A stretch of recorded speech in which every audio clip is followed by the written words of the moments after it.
Oh, Lilian Brassier, espèce de saligo, espèce de salopard. T'es pas passé loin de nous faire une catastrophe, là, hein, coupable, là, on te met la lumière dans la tronche, là. Qu'est-ce que c'était? Il y avait un contrat sur Kylian Mbappé. Qu'est-ce que c'est que ces deux assassinats que tu fais à la 69e minute, mec? T'as pété les plombs. T'as failli lui éclater la cheville, t'as vu les images? C'était chaud. Elle se tord, elle s'effondre. Mais nous fais pas des coups comme ça. On est traumatisé avec Neymar. Moi, quand je vois les images, là, j'ai fini. Heureusement, Kylian, il était tout rouge aujourd'hui. Il avait des jambes, il était machin. Pression que sa cheville, elle se tord, il se remet, il arrive encore à courir. C'est un miracle. Espèce de maboule, va. Putain. Ça, c'est chaud. Hein, parce que moi, les Brestois, j'étais en train de me dire, ouais, putain, je respecte cette équipe, quoi. Elle se bat, elle donne, elle joue. Et là, tu leur niques. Tu niques l'état d'esprit, Lilian, là. Franchement, tu niques l'état d'esprit. Bravo quand même aux Brestois qui nous ont encore, putain, foutu dans la merde, quoi. Ils nous ont agressé d'entrée. Le plan, c'était d'essayer d'ouvrir le score, forcément. Puisque tu as pénalty direct. Après, tu peux essayer de tenir, de contrer. C'est plus facile. Ils ont eu 5 corners en 10 minutes. Bon. Et puis, une fois ce petit orage passé, on a commencé à mettre le pied un peu sur le ballon. On était aligné en 4-3-3 avec Gigio, Beraldo, Marquinhos, Danilo, Hakimi, Ruiz, Zahir, Vitinha, Barcola, Kiki, Dembélé. Ah ouais, Dembélé, Barcola, c'est intéressant. Là, sur les ailes, on a du foot et tout notre jeu vient que de là. On a vu en deuxième mi-temps, quand on les a sortis, d'un coup, il n'y a plus grand-chose dans le jeu du Paris Saint-Germain. Parce qu'on est une équipe qui ressort par les côtés et ci et ça. Donc on a vraiment besoin de nos ailes. Ils sont indispensables, nos ailiers. Voilà.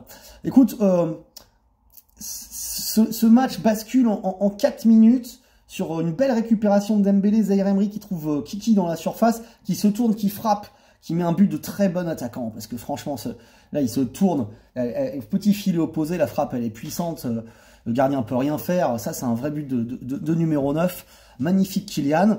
Après, le deuxième, c'est de l'autre côté Dembélé qui a permuté, qui percute, qui centre pour Danilo Pereira qui coupe au premier poteau, 2-0, et ça se passe en 3 minutes. Là, tu mènes 2-0, tu arrives à la mi-temps, finalement plutôt tranquille, parce qu'après, à part ces 10 premières minutes où tu as souffert, après, tu as quand même eu le match en main, même si les Brestois, bon, c'est une équipe qui joue et qui nous fait un super entraînement avant le Real Sociedad, parce que je veux dire, la Real Sociedad, ça va pas être facile, quoi, tu vois. Donc des Brestois qui viennent jouer, qui viennent te presser, qui est le machin, c'est super, bravo, merci à eux d'être un sparring partenaire qui est là pour essayer de jouer au foot, hein, les Brestois. À part Lilian, les gars, vous avez fait un super match encore, les Brestois. Franchement, magnifique, quoi. Vous n'avez pas peur, vous jouez au ballon, franchement, c'est super.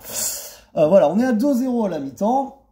Début de deuxième mi-temps, bon, on est pas mal, on n'arrive pas à marquer le troisième, on saccage, la Kylian en rate plusieurs.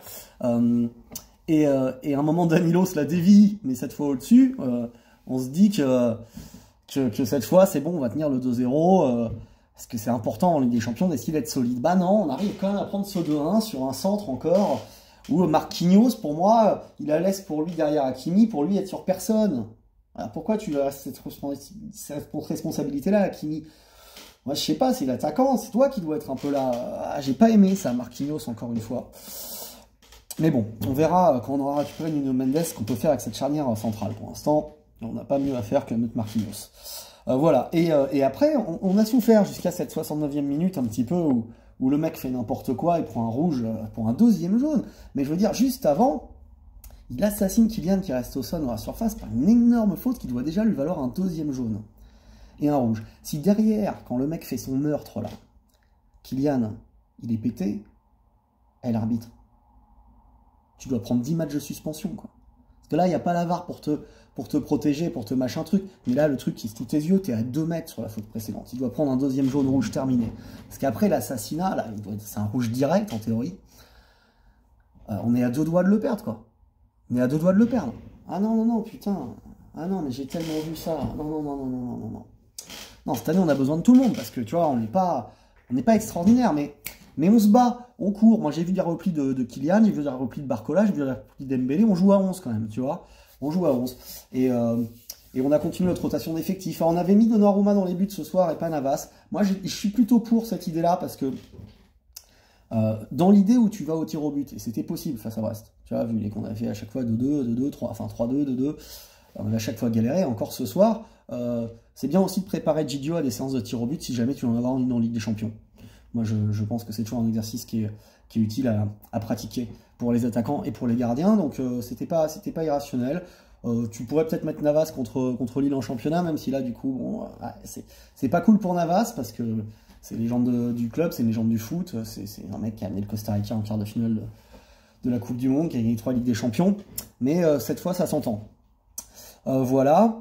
Et puis, on finit quand même par prendre ce but, comme je disais. Et puis après ça, on a encore des occasions de marquer. Bon, à 11 contre 10, on n'arrive à pas être aussi dangereux que ça. On fait rentrer Ugarte pour consolider un peu le milieu de terrain. On avait fait rentrer Asensio déjà avant à la place de Dembélé. Et du coup, on a fait rentrer Ugarte à la place de Barcola. Vitinha glissé côté gauche. Et en fin de match, on a fait rentrer Ramos à la place de Ruiz. Et c'est Ramos qui va marquer le 3e but à la 89e sur un contre. Très beau décalage sur Asensio qui met dans le couloir pour Hakimi. Je pense qu'il centre pour un Ramos qui est à la limite du hors-jeu, mais qui met le 3-1. Et cette fois, il n'y aura pas de retour miraculeux des Brestois. Mais ça a été un Paris-Brest savoureux. Hein, on est dans une année de pâtisserie succulente sur les Paris-Brest. Voilà, bon les gars, ce qui était important, c'est de gagner ce premier match à élimination directe face à une équipe vaillante, et on a su le faire. Voilà. Maintenant, place au championnat, on peut faire un peu tourner, mais c'est un match important, Lille. Ce qui compte, c'est aussi la Real Sociedad. Mais moi, je suis assez d'accord avec cet état d'esprit de Luis Enrique de se dire match par match. On essaye d'être à 100% à chaque match. C'est comme ça que tu peux être chaud pour le match de Ligue des Champions aussi. Alors que si tu dis on s'en bat les couilles complètement des autres matchs et que ouais, il faut être bon ce jour-là, bah t'as pas le rythme en fait. Voilà. Allez les Parisiens, c'était cool.